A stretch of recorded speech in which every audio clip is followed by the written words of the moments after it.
Our topic for today is about the life of Abraham. Isang araw, nagpakita ang Diyos kay Abraham with an astonishing command na ibigay niya ang kanyang nag-iisang anak na si Isaac as a human sacrifice in Genesis chapter 22. Hindi niya alam na ito ay isang pagsubok lamang ng kanyang pananampalataya.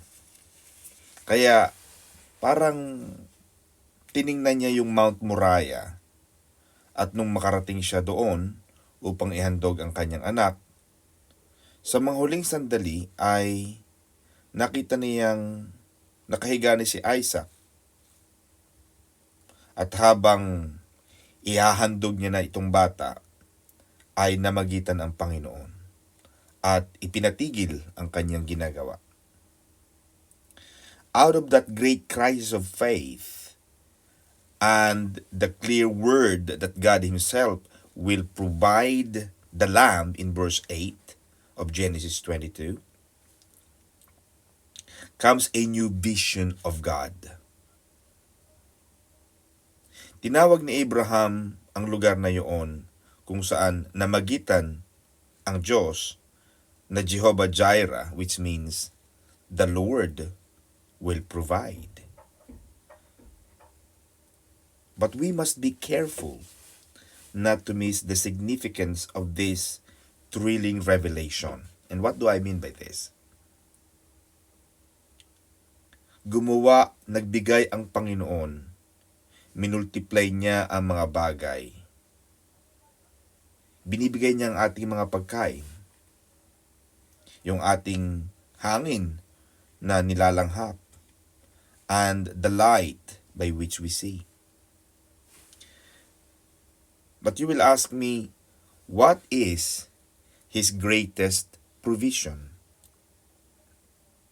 And the greatest provision, I would say, is the atonement for our sin. Ang katubusan ng ating pananampalataya. Quietly, matahimik, but purposely God is revealing through His names that He is not just interested in giving gifts to His people. Hindi lang interesado ang Panginoon sa pagbibigay ng mga regalo sa atin, but He is also prepared to go to the utmost lengths when necessary and even give Himself.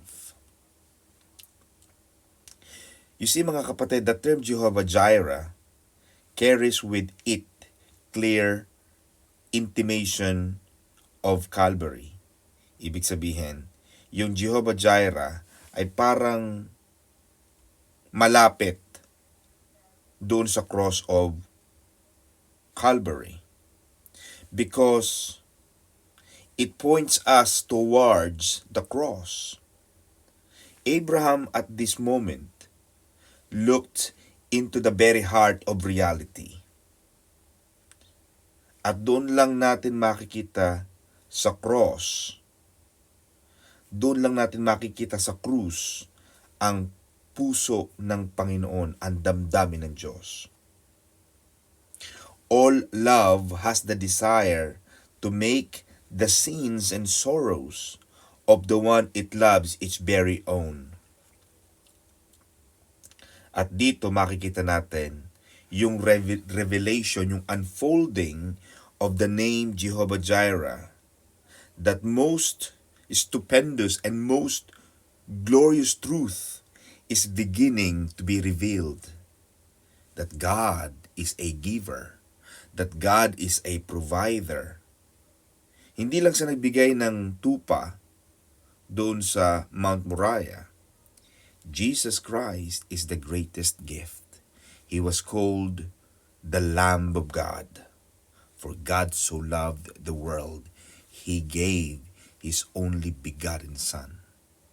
For whosoever believes in Him will not perish, but have an everlasting life. So tayo mga kapatid na naniniwala sa Panginoong Hesus, tayo magkakaroon ng buhay na walang hanggan. At nagsimula yon sa pagbibigay niya sa atin ng kanyang nag-iisa at bugtong na anak na si Jesus. So truly, the Jehovah Jireh is one of the greatest attributes of God. Amen. Pagpalain tayo ng Panginoon, mga kapatid, and God bless you.